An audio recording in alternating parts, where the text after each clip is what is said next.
Starting is the hardest part about creating. Once you have an idea, you can take it and run, but formulating those thoughts can be the biggest struggle that we face as creatives. In this episode, I sit down with Shelby, who is an amazing poet and model, and we discuss things like identity, the art of finding who you are as a person, and also our purpose as creatives. It's not easy. This one is for the people that need to know what their true worth actually is. Thank you, Inspire Business Community, for partnering with us for this season of the Silo Podcast. Creatives, if you need a spot to work with other people, brainstorm, or have an office, Inspire's got you covered. We can't thank you enough for letting us host the podcast in your space. So beautiful, and it made for a perfect backdrop. Let's get into the episode. Yo, welcome to the Silo Podcast. I am here with Shelby. Today, we're going to be talking all about poetry and life events and some crazy, awesome stuff. I'm so excited to hear your insights. I am so excited. First of all, thank you so much. It is an honor to be here. It's an honor to share. I mean, I know we've been working on this for a long time as far as setting it up and getting this in the books, but I'm just so excited to share. It's going to impact so many people. Hopefully it impacts you and it helps myself. So let's get started. Tell me a little bit more about like the poetry side of you, because you have this untapped or maybe unknown to a few, but you have 10,000 followers on like a poetry account on Instagram. Yeah, I do. What is that? Tell me all about that. So my true worth started around 2017, started years ago. It was when I was newly married, and I mean, ironically, I've always had the gift of writing. Writing has always been something that's a part of me. It's always been so important to me. It's been a way that I express. It's a way that I escape. But when I did start that, it was because I needed something to kind of like share my gift. I needed a way to kind of express the emotions that I had inside. I was newly married, so I was dealing with a lot of different things that were unhealed parts of me. So I felt a lot of just not knowing my place in the world. I was very young. I was probably around 22, 21 when we got married. So coming up out of that and then kind of like letting the honeymoon phase die off, I was like, I don't know how I'm going to serve. I mean, obviously serve my husband, but I didn't know how I was going to put my gift out in the world. So I came across a blog that someone was writing on Instagram. And this was when Instagram was like fairly like new to the blogging world, kind of new to people sharing their art on Instagram. It was still like a new app. So I saw that and it really inspired me. So that's kind of how I came to know like, okay, I think I'm going to share my art in that way. I think I'm going to start writing. But the clearest thing that I heard was I was sitting at my job at the time and I was sitting at the desk, and then I audibly heard in my spirit, I heard God say and speak to me, I want you to write for people. And it could not have been clearer from that day, like what I was supposed to do. Yeah. So you just felt like, whew, yeah, this is my calling. And you audibly heard it. Audible. Yeah. It was so like, I know sometimes we think we hear like, oh, I think I, heard God say this, or, you tell yourself something and that's your voice, but it was undeniable. And I know that that was part of the first step into using my gift that I used to, exercise when I was young, kind of like that pathway and that outlet into sharing for people. Yeah. So there was the call, but what was then your response to that? My response was getting right to it. So I did it just imperfectly, which I'll touch on a little bit later, but I just started imperfectly. I started a blog through WordPress, and it just kind of took off when I started sharing to Instagram. So the response was really good because of how like real it was. It was real in the sense that I named my page My True Worth because I truly was trying to find my true worth. But my worth, I wasn't trying to find it through, a different outlet in this world, trying to find something that is not meaningful, but it was really to help serve the world. So in that, it became my true worth in my writing to help find my true worth and share it with others so they can find their true worth. It's a parallel journey that people can relate to. And I think that's what a lot of people then would hop on to, is that, hey, I'm along on this ride, one, for her, and two, for like my own growth and spiritual growth and what that entails, all of that whole part of it. So it's kind of a faceless account, right? Like you're not sharing so much about who you are as a person and what you do, right? This is my assumption. Yes. No, it's true. I really just wanted it to be more about the art rather than myself. And I think that's just something I've been navigating, is also humanizing it, because I am a person. I'm trying to connect on that level. Like, it's some of the writing that I do is very deep, so people resonate with it, but I want them to also kind of see a face and kind of know who I am and where the words are coming from. And I need to get better with that. I'm not one to just kind of show up on my story kind of informally. But I absolutely love doing this, because I mean, this was like how I wanted to keep sharing that and keep sharing who I am and why I do what I do. I just think it's really interesting that it is more of a faceless, but like so deep into one side of you, and then so not outwardly showing yourself, which is a really cool concept. And I think that honestly helps retain people, because of, hey, I'm not projecting my face onto whoever's behind this. I'm just reading things that are true in general and true that are about me and stuff like that. So it's might even be one less barrier that people have to relating to your work, which is so cool. Yeah, that's the whole point. I don't want to take away from what that purpose is. I want to be able to share my art in that sense on that page. And I know it directly is like a contrast to what I do on my personal page, which I only started a couple years ago, because I started dabbling more into the freelance and the modeling world and the creative industry. So that's more of like my face side. That's more of where I show like, this is also what I do. But as far as my true worth, I want that to be my art, where people see the words and that is the point. It's not the point to really see, like, I mean, obviously sharing the personal aspects of my life is important. I think you kind of find the balance over time too. How have you seen the growth in yourself over when you started that as Instagram being super new and you being 21, newly married, versus where you're at now, both Instagram being as old as it is and you seeing the growth over that timeline? Yeah, the growth has been insane. I mean, it's been a long journey in the sense that growth does take time sometimes. We see people now, especially with the world of TikTok and the world of just like instant virality, where people go viral so quickly and then they don't know how to sustain the growth and they don't have a community. So one of the things that has like helped me is just seeing that I've built a community over time. And I have like my followers who have followed me since day one, and they've been with me through thick and thin. They've seen me grow, which I feel like is another thing. I feel like my art has just really matured alongside with me. And so those people have seen the growth, and I'm really honored that they're still there.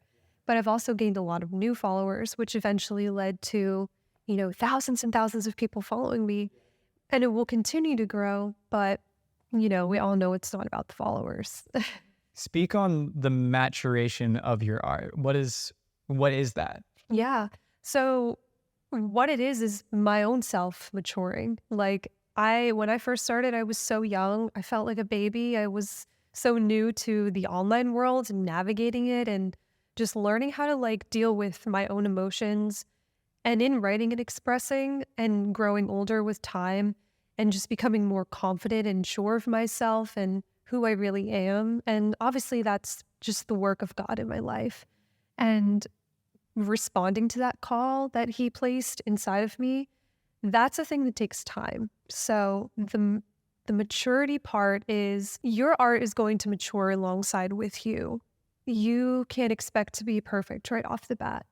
And I think that that's how all artists feel. They look back and they see what they once did and they might cringe a little. They might be like, that's not me anymore. But I'm here to say that that's okay, because you're supposed to look back and be like, I kind of hate that. Yeah, you don't want to be stagnant. And if you're stagnant, I would say you'd be on the same level and be like, hey, my art's still good back then. And some of it might be like standout pieces that are awesome. Yeah. But there's some that are like, I had a growth area. Yeah. And I grew from that. As long as people, as long as you're not self-critical. Like, one thing about me is I'm really like a perfectionist, so I'll take things and tweak it so much.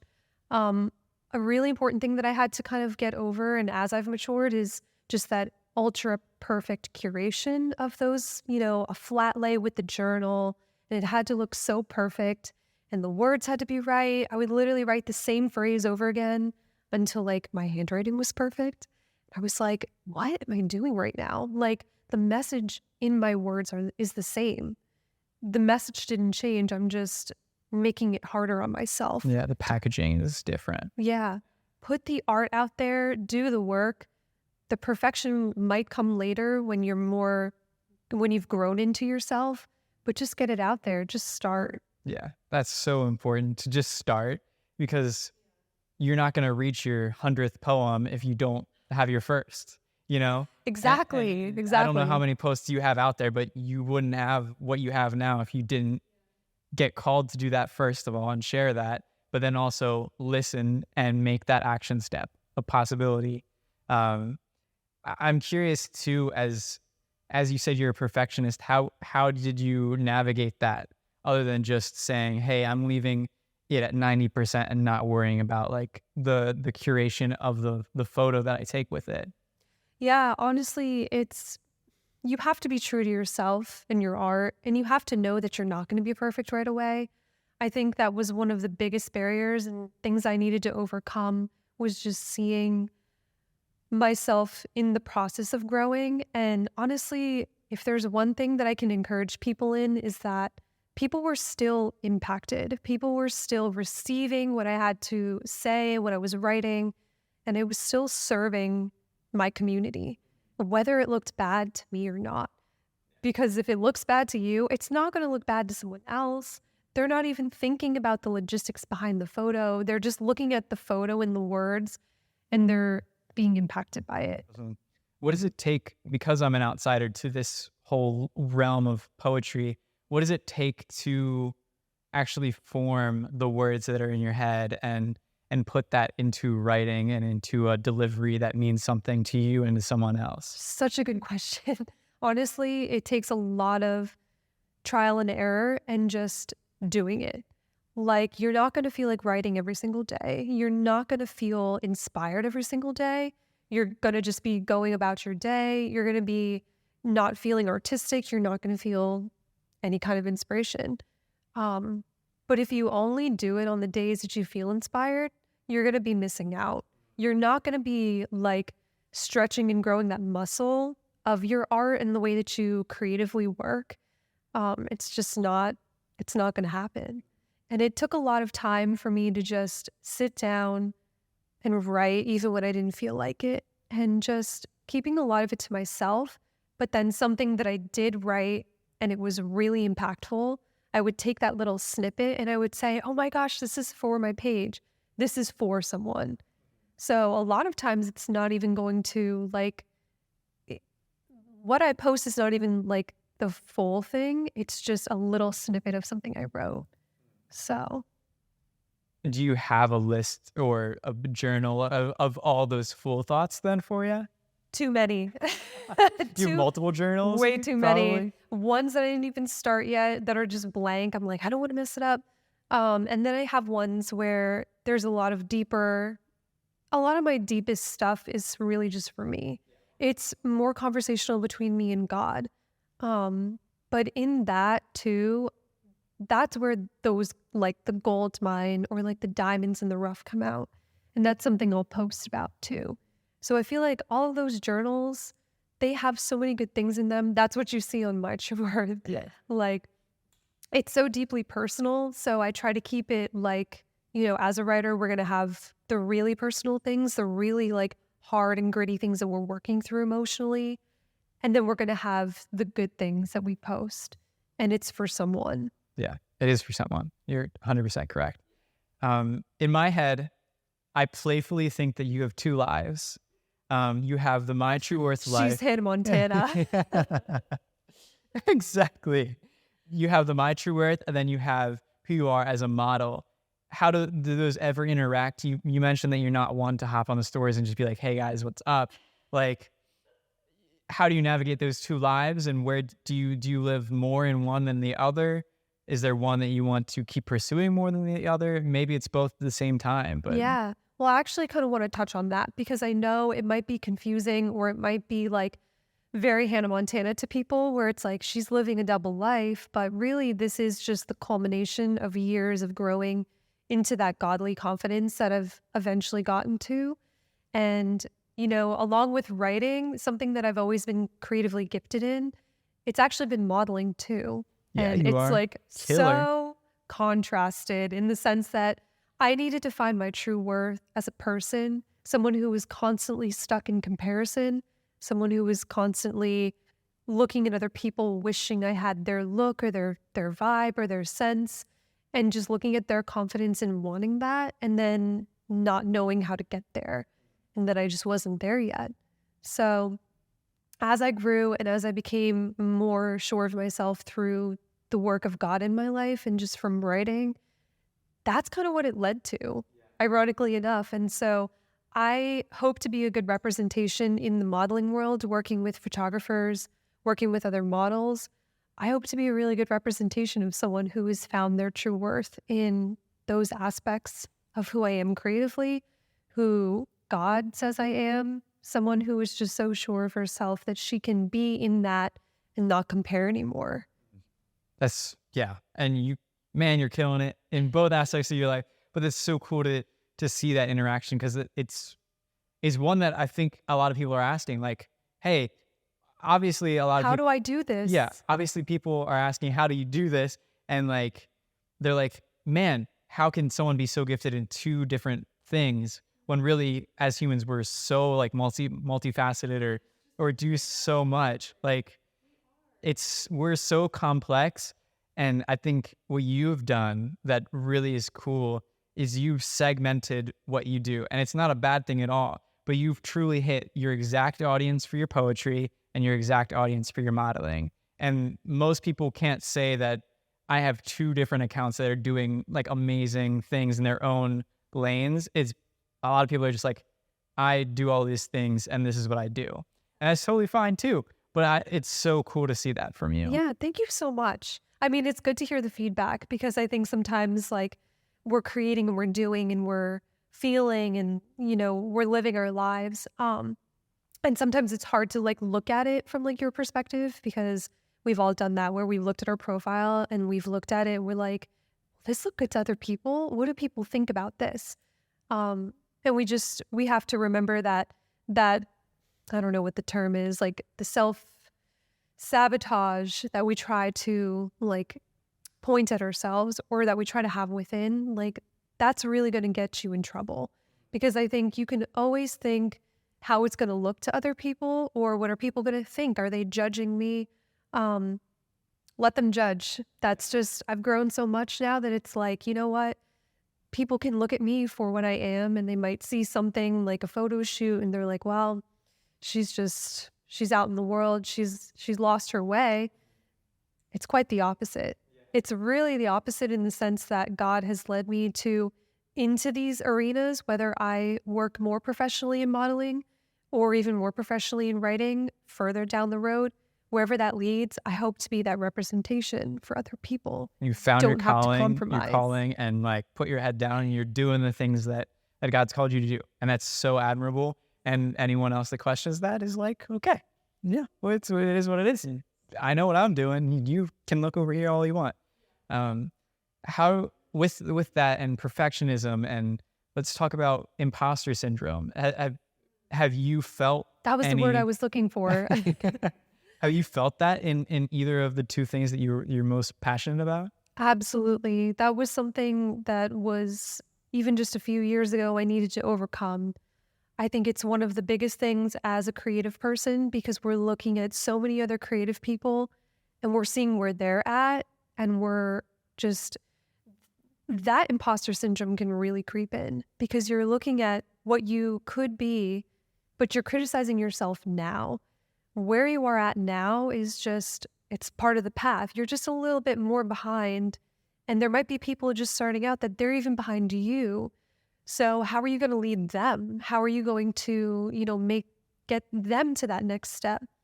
There's always someone that we can compare ourselves to. Yeah. As Eden said, there's like so many influences and spheres of influence that you're a part of. You have to look who is influencing you, and then who are you influencing as well. And to have that perspective, then you're like, okay, how do I become like this person? Sure. But then also you're fostering other people behind you that are you're blazing the trail for the same people that you think you are getting in behind it themselves. Yeah. So And you're not too late. I had to just get over the thinking like I'm late. Like I'm starting later in life. I didn't start early enough. I didn't blow up soon enough. Not that even really matters, but we look at that and we see other people who might have gone viral or just started earlier, and we can see that and say like, well, that's it. I'm too far gone. Like I can't make that. I can't do that, when it's just not true. That's never going to be like a truth, because I could make it. Tomorrow could be the day. Tomorrow could be the day I go completely viral for like no reason, even though it is for a reason, obviously. And I always say, when I was really self-critical and in that perfectionism stage where everything was so like curated and perfect, I would always look at people ahead of myself and just look at that and be like, I don't know if I'll ever make it there. I don't know if I'll ever be that person or be able to just handle that many followers or be in that position. But really, like, you're not supposed to be competing with them at all. They are your guide. And that's pretty much something I've had to kind of keep telling myself, but it's something I fully believe for myself now. So oof. Look to the people above you and realize that they're your guides. A lot of the time they can blaze the trail and you have an easier life because of the struggles that they've been through. I'm curious as to what success looks like for you in any of those fields. That was a very ambiguous start to the question, but as a model, if you felt accomplished, what did you do to feel accomplished there? it's a really good question, and it's a really deep question because success is going to look different for everybody. My definition of success is not necessarily being the perfect face or really just the face of anything at all. I know there are people who strive to be on the cover of Vogue and they make it there, and that's incredible. Success is really defined for yourself. A lot of the mentors in my life, the people who have helped me and with their advice, that's their advice, is what you have success. Hang on, I'm piecing together a thought. You got it. Piecing Just it say together. it in full when you got it. Yeah, success is defined by you. Doesn't really sound deep, but it is that deep. Because if you can't define for yourself what success looks like, you will never be successful. You can't be successful if you don't know what that looks like for yourself. So for me personally, it's just to, yes, eventually be like a quiet little writer, like in her little cottage or wherever I'm going to end up. And I'm writing and I have my cup of coffee and I have like, I can see animals outside and it's like this perfect like scene. And maybe I've written like a bunch of books and people are out there buying it and they're loving it and they're just being impacted by my words. If that's all that it is, or even if it isn't that, I have to be okay with that. I have to be satisfied with whatever that looks like. What are some other roadblocks along the way that you've experienced that have hindered your creative process, but in the end have helped your experience be who you are today? Yeah, definitely that perfectionism. I just have to go back to like just how much pressure and expectation I put on myself. I just was drowning in expectations that were just not realistic at the time. I had to kind of look at what I was doing and I kind of had to reevaluate what I was doing, which is probably why like people have seen my true worth and they're like, oh my gosh, like so much has shifted. It looks completely different. I started my other page to do more creative things. I had to just take a good look at what I was doing and be honest with myself.